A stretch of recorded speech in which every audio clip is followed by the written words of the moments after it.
Olá a todos.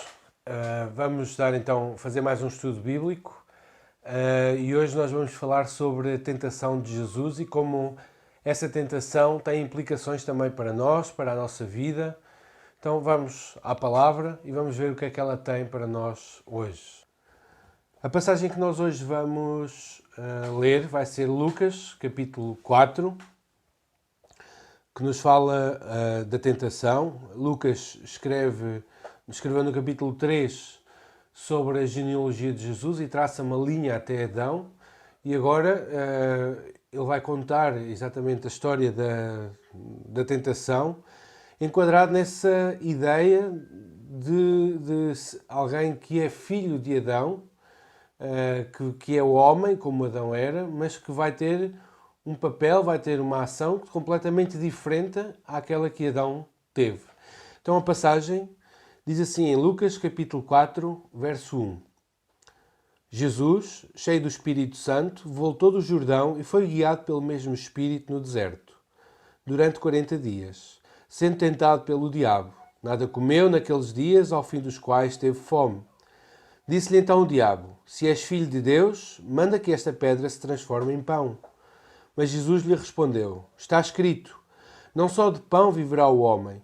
E levando, mostrou-lhe num momento todos os reinos do mundo. Disse-lhe o diabo: dar-te-ei toda esta autoridade e a glória destes reinos, porque ela me foi entregue e a dou a quem eu quiser. Portanto, se prostrado me adorares, toda será tua. Mas Jesus lhe respondeu: está escrito, ao Senhor teu Deus adorarás e só a Ele darás culto. Então o levou a Jerusalém e o colocou sobre o pináculo do templo e disse: se és o Filho de Deus, atira-te daqui abaixo, porque está escrito: aos seus anjos ordenará a teu respeito que te guardem, e eles te susterão nas suas mãos para não tropeçares em alguma pedra. Respondeu-lhe Jesus: dito está, não tentarás o Senhor teu Deus. Passadas que foram as tentações de toda a sorte, apartou-se dele o diabo até momento oportuno. Então, até aqui a palavra de Deus. Tanto Lucas como Mateus registram de uma forma mais extensa do que Marcos esta tentação. E embora alguns aspectos estejam um pouco diferentes, isso não magoa em nada a interpretação ou até a credibilidade de qualquer um dos textos. Na tentação de Jesus, uma coisa que nós temos que perceber é uma pergunta inicial. Aliás, duas perguntas. Porquê é que Jesus não pecou e se Jesus poderia ter pecado? Se Jesus poderia ter pecado? Não. Ele era homem, mas também era Deus, e como Deus que era, a sua natureza era santa, pura, imaculada, e como Deus que é, ele não pode ser tentado. Mas ele foi tentado como homem, em sua humanidade. E porquê é que Jesus não pecou? Esta é a nossa segunda pergunta. Porquê é que Jesus não pecou? E a resposta está: Jesus não pecou não porque era Deus, essa normalmente é a resposta que muitos dão, mas Jesus não pecou porque ele venceu a tentação como homem através da palavra e do Espírito Santo. Foi assim que ele venceu a tentação, mediante a palavra. Ele 3 vezes diz, está escrito, e remete sempre a Satanás, que é o tentador, para a palavra. Então nós temos que perceber que há aqui algo que nós nem sequer entendemos, porque vai muito além da nossa compreensão, mas Jesus não pecou e nunca pecou. Ele era Deus, mas também ele não pecou porque venceu a tentação como homem, ao contrário de Adão, que sucumbiu à tentação de Satanás. Outra coisa que nós temos que entender é que porque Jesus venceu a tentação não significa que elas eram mais leves do que aquelas que nós sofremos. Jesus teve 40 dias no deserto a jejuar, tinha fome e ele foi tentado de uma maneira muito extensa, muito profunda. Nós não temos maneira de medir quão profunda foi esta tentação de Satanás para com o nosso Senhor Jesus Cristo. Mas uma coisa é certa, não devemos banalizar ou dizer que foi algo não tão forte como aquelas tentações que eu passo. Isso é errado. Jesus foi grandemente tentado, profundamente tentado, através destas 3 tentações que Satanás lhe colocou. Então vamos às 3 tentações e vamos ver 3 áreas em que Satanás tenta Jesus. Na sua satisfação diante de Deus, a sua obediência e a sua confiança em Deus. Então vamos à primeira tentação. A primeira tentação é sobre a satisfação de Jesus no Pai. Satanás diz-lhe assim: se és filho de Deus, manda que esta pedra se transforme em pão. Satanás não está a dizer ou pôr em causa se Jesus é de facto o Filho de Deus. Satanás sabia que Jesus era o Filho de Deus. A questão não é se Jesus é ou não é o Filho de Deus, mas o propósito de ser Filho de Deus, ou o sentido de ser Filho de Deus. Se ele era Filho de Deus, então não fazia sentido algum ele passar fome. Ele tinha o poder para transformar aquela pedra em pão e satisfazer a sua necessidade física e real daquele momento. E Jesus está com fome. Ao contrário de Adão, que não tinha fome, tinha todos os alimentos à sua disposição, vivia num sítio agradável. Jesus estava no deserto há 40 dias sem comer. Ele tinha fome, certamente.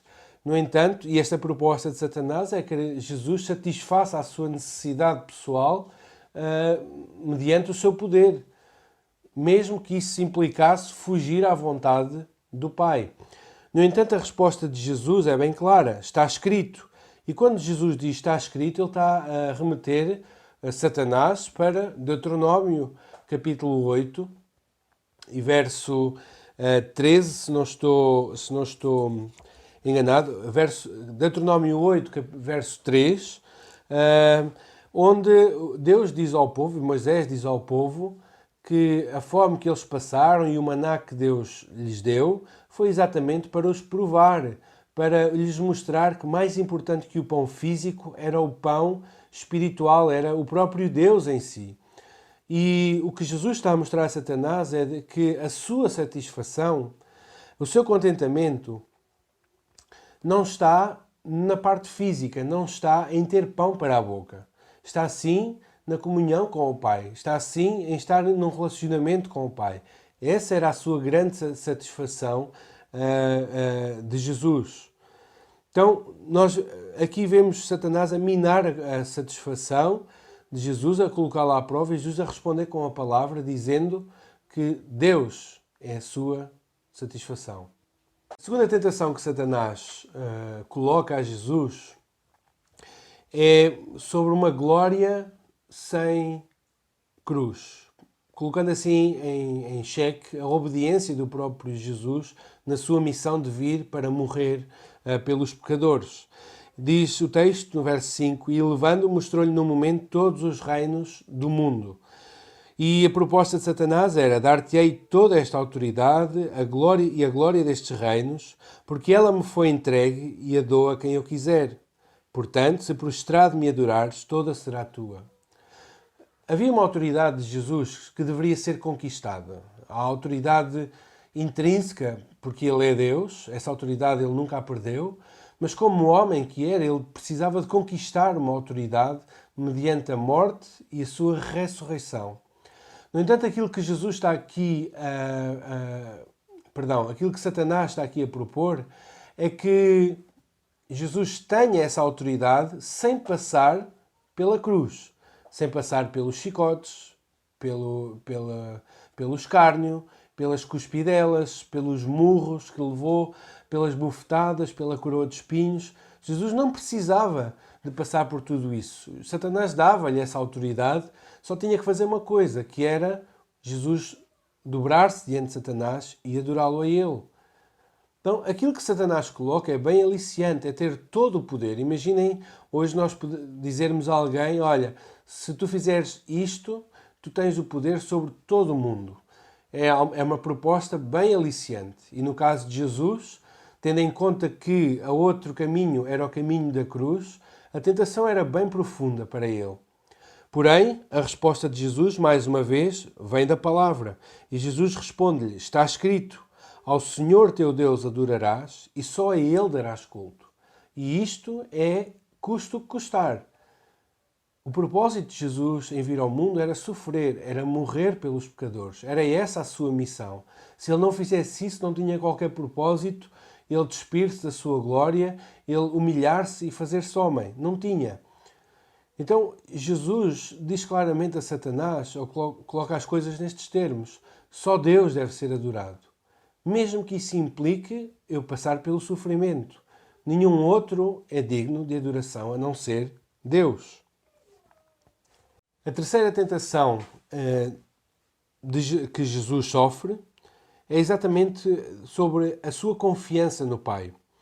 Satanás diz que leva-o a Jerusalém, colocou sobre o pináculo do templo e disse: se és o Filho de Deus, notamos mais uma vez aqui esta condição, uma vez que tu és o Filho de Deus, então atira-te daqui abaixo. E porquê é que ele se podia atirar dali abaixo? Porque estava escrito no Salmo 91, 11 e 12, aos seus anjos ordenará a teu respeito que te guardem, e eles te susterão nas suas mãos para não tropeçares em alguma pedra.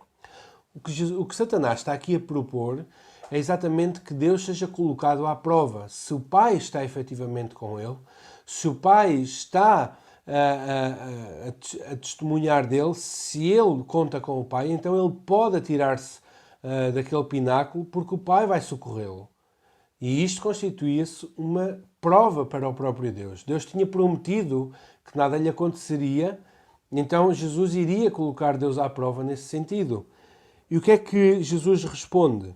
Respondeu-lhe Jesus no verso 12: dito está, não tentarás o Senhor teu Deus. E aqui Jesus está a citar o texto de Deuteronômio 6, 13, se não estou em erro, 6,16, onde diz o seguinte: não tentarás o Senhor teu Deus como tentaste em Massá. E o que é que aconteceu em Massá e de que maneira é que isto foi uma tentação? Se nós formos a Êxodo 17, 1 a 7, vamos ver que o povo estava sem água, e diz assim o texto: tendo partido toda a congregação dos filhos de Israel do deserto de Sim, fazendo suas paradas, segundo o mandamento do Senhor, acamparam-se em Refidim, e não havia ali água para o povo beber. Contendeu, pois, o povo com Moisés e disse: dá-nos água para beber. Respondeu-lhe Moisés: porque contendeis comigo? Porque tentais ao Senhor? Tendo aí o povo sede de água, murmurou contra Moisés e disse: porque nos fizeste subir do Egito para nos matares de sede, a nós, a nossos filhos e a nossos rebanhos? Então clamou Moisés ao Senhor: que farei a este povo? Só lhe resta apedrejar-me. Respondeu o Senhor a Moisés: passa adiante do povo e toma contigo alguns dos anciãos de Israel, leva contigo em mão o bordão com que feriste o rio e vai. Eis que estarei ali diante de ti sobre a rocha em Horebe. Ferirás a rocha e dela sairá a água e o povo beberá. Pois assim o fez na presença dos anciãos de Israel. E chamou o nome daquele lugar Massá e Meribá, por causa da contenda dos filhos de Israel e porque tentaram ao Senhor dizendo: está o Senhor no meio de nós ou não? Então a tentação, o tentar o Senhor, significava exigir quase uma prova do próprio Deus de que Ele estava com eles. E é isto que Satanás está a colocar aqui em causa. Prova que Deus está mesmo contigo, atira-te daqui abaixo. No entanto, Jesus diz que Deus não deve ser tentado. Deus fez promessas ao seu povo, e Deus ainda hoje gozamos dessas promessas, mas o facto de Deus dizer que cuidará de nós, que estará connosco, não nos deve levar a tentar o Senhor, a colocar a nossa vida em perigo, tentando assim a palavra do Senhor. E Jesus diz: não tentarás o Senhor teu Deus.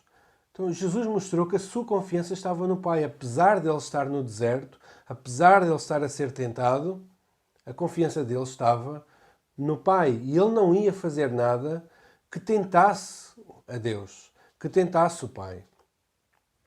E diz o texto que passadas foram as tentações de toda a sorte, apartou-se dele o diabo até momento oportuno. E nós vemos que Jesus, como Filho de Deus encarnado e em humilhação, ele foi testado e foi tentado para usar as suas prerrogativas divinas, transformando uma pedra em pão. E Jesus mostra a sua satisfação, mais do que no pão, em Deus. Jesus também foi tentado chegar à glória sem a cruz, pondo à prova a sua própria obediência. Mas Jesus claramente disse que só Deus deve ser adorado, mesmo que isso custe a morte, a vida, mesmo que isso custe o sofrimento. O caminho a ser traçado por Jesus era o caminho da obediência ao Pai. E também vemos que Jesus foi tentado em colocar a sua confiança em Deus à prova. Ou ele foi tentado a colocar o próprio Deus à prova. E vemos também que Jesus foi tentado em colocar Deus à prova. Como? Pondo a sua vida em risco, atirando-se, para mostrar efetivamente que Deus estava com ele. Mas Jesus mostrou a sua total confiança em Deus, apesar das circunstâncias. Então convinha que o nosso Salvador fosse este homem que não foi Adão, este homem que não sucumbiu às tentações de Satanás. Adão sucumbiu no paraíso, Jesus venceu no deserto. Então convinha termos um Salvador assim. Eu agora queria fazer algumas aplicações para a nossa vida acerca desta passagem. A primeira coisa que nós devemos aprender é que Satanás é real e as tentações que ele traz à nossa vida são reais. Nós, como filhos de Deus, nós somos tentados por Satanás.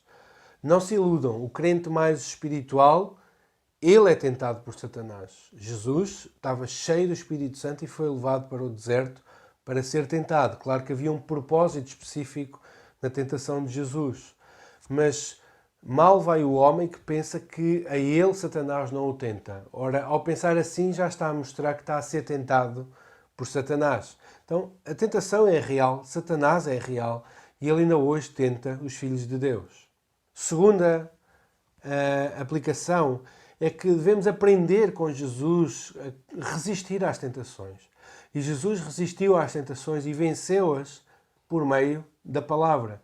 Nós precisamos de conhecer a palavra, precisamos tê-la gravada na nossa mente e no nosso coração. Para quê? Para que quando as circunstâncias vêm à nossa vida, quando a tentação vem à nossa vida, a palavra vai trabalhar em nós e vai nos ajudar e vai nos guardar de cairmos na cilada de Satanás e de sermos tentados por ele. A terceira aplicação é que por vezes nós vamos ser tentados como Jesus foi na questão da nossa satisfação em Deus. Muitas vezes vai haver circunstâncias na nossa vida em que nós vamos ser levados a escolher entre ou estamos na condição em que estamos confiantes em Deus ou vamos ser tentados a fazer coisas menos honrosas, pecaminosas, a aceitar trabalhos que não deveriam ser realizados por um crente, a termos práticas na nossa empresa para sermos promovidos e tudo em nome de uma sustentabilidade maior da nossa família. E não nos apercebemos que estamos a ser tentados para mostrar que a nossa satisfação está nas coisas materiais, naquilo que nós conseguimos e não em Deus. Então temos de ter algum cuidado. A nossa satisfação deve ser somente em Deus e nada mais. Quarta aplicação. Outras vezes também vamos ser tentados a querer chegar à glória sem a cruz. A passar o caminho, a desviar-nos do caminho da obediência, mesmo que seja de dor. E muitas vezes muitas coisas vão nos ser propostas para que nós nos desviemos desse caminho. Assim como Jesus foi tentado a desviar-se do caminho da cruz para chegar à glória, nós no nosso dia-a-dia vamos ser tentados também a não ser gozados, a não ser escarnecidos, colocados de lado no nosso trabalho por causa das nossas convicções, e nós vamos ser levados a começar a pensar, se calhar mais vale dizer o que eles dizem, fazer o que eles fazem, para evitar toda esta situação. Eu quero alertar que nós devemos ter cuidado, não ceder nesta área. Jesus deixou bem claro que aquele que quer ser seu discípulo deve tomar a sua cruz e segui-lo. Deve amar mais a ele do que ao seu pai, a sua mãe, os seus filhos, a sua mulher, o seu marido. Jesus deve ser o centro de tudo. Então, temos que pagar o preço e estar dispostos a pagar o preço da obediência, que é seguir o caminho da cruz. Quinta aplicação é que outras vezes a nossa confiança vai ser tentada. Vão surgir coisas na nossa vida que nos vão levar a perguntar: será que Deus está comigo ou não? Um filho que fica doente, que tem uma doença mortal, ou um familiar que falece, ou um desemprego que assola uma família, ou contendas dentro do casamento, ou um mal-estar geral. Coisas que vêm acontecer na nossa vida que nos vão levar a perguntar: será que Deus está comigo? E vamos ser tentados a exigir que Deus quase que nos prove que está connosco. Deus não precisa de provar nada a ninguém. Deus não tem que dar provas de nada. Ele prometeu que estaria connosco e a nós só nos compete viver nessa confiança de saber que Ele está connosco, independentemente das circunstâncias. Em sexto lugar, nós temos que perceber que o inimigo é astuto e é perspicaz e o seu objetivo é levar-nos para longe de Deus. Ele não nos vai trazer nunca para perto de Deus. O seu objetivo é sempre afastar-nos cada vez mais e mais de Deus. E ele vai usar as maiores artimanhas possíveis, ele vai usar as coisas mais subtis possíveis para nos desencaminhar. Coisas até aparentemente espirituais, piedosas, mas que nos vão desencaminhar de uma vida obediente e grata a Deus. E quando nós estivermos a ser tentados, e fortemente tentados, e todos nós o somos, uns numas áreas, outros noutras, nós temos que nos lembrar de Cristo. Ele venceu a tentação. E Ele é poderoso para nos socorrer quando somos tentados. Um texto que eu gosto muito é Hebreus 2,18, que diz: pois naquilo que Ele mesmo sofreu, tendo sido tentado, é poderoso para socorrer os que são tentados. Ele sabe o que é ser tentado. Embora nunca tenha sido tentado interiormente, como nós somos, ele não tinha um coração corrupto, como nós temos, mas exteriormente ele foi tentado como nós fomos. Ele teve familiares, teve amigos, teve vizinhos, teve uma sociedade, um poder político, uma religião, teve tudo isso como nós temos e ele foi tentado. Ele conhece as nossas aflições, as nossas dores, conhece aquilo que atormenta o nosso coração e ele é poderoso para nos socorrer, porque ele passou por lá e ele venceu. Um outro texto, em Hebreus 4,15, diz: porque não temos sumo sacerdote que não possa compadecer-se das nossas fraquezas. Antes, foi ele tentado em todas as coisas, à nossa semelhança, mas sem pecado. Então, Jesus é a solução para quando nós estamos a ser tentados. Quando o diabo nos está a instigar para fazermos coisas que não são recomendáveis. Quando somos tentados na pornografia, ou em adulterar, ou em roubar alguma coisa do trabalho, ou em mentir, ou em deixar-nos subornar por alguma coisa, ou por alguém, nós estamos a ser tentados. E o Senhor conhece essas tentações, conhece essas lutas e Ele pode nos ajudar. Ele pode nos socorrer, porque Ele foi tentado também e venceu. Como nós, Cristo foi tentado, mas venceu a tentação. Cada investida de Satanás foi vencida pelo nosso Senhor. Então louvemos a Deus por este tão grande homem, por este tão grande sumo sacerdote, por este tão grande Rei, que é o nosso Salvador, o Senhor Jesus Cristo. Que Deus vos abençoe ricamente.